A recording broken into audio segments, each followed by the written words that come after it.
Before that, a row over how our police forces will fund a planned new pay rise.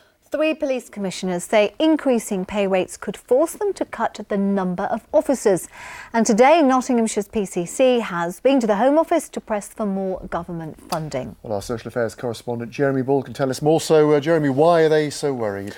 Well, Dominic, this is a big bill they didn't expect just at a time when they say they're already struggling to deal with shrinking budgets. And you remember that yesterday the government announced that officers are going to get an extra 2% split between a bonus and a salary increase. But basically, the forces that they work for won't get an extra penny to pay for that. So you can imagine the reaction. Strong words from Leicestershire's Police Commissioner Willie Bark. He says it's a cynical deception made to look like generosity and that more officers' jobs will go because he has to balance his budget.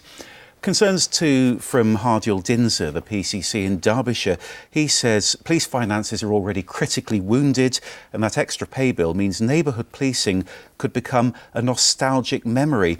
And today, Nottinghamshire's Police Commissioner has been down to London to ask the government to stump up more cash for this. Now, Paddy Tipping represents Labour PCCs across the country. He says his own force is going to be hit hard.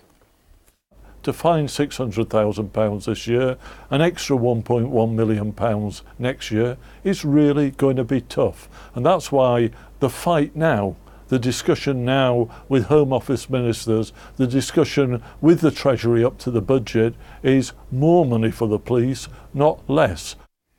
So quite a lot of unease. What are the government saying?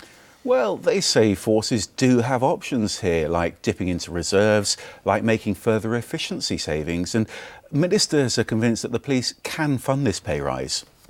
We think this is affordable for these reasons. First, the additional money we're talking about that we're asking them to find represents just 0.5% of the annual police budget. We should also recognise that the police system is sitting on at least £1.5 billion worth of taxpayers' money in reserves. That's the policing minister, Nick Hurd, and it's worth saying that both sides agree the police deserve this pay rise and that their salaries still won't keep pace with inflation. Of course, there's pressure for similar rises for firefighters, for nurses, for other public sector workers as well. So this row might just be the tip of the iceberg. We can hear a lot about this, aren't we, Jeremy? Thanks very much indeed.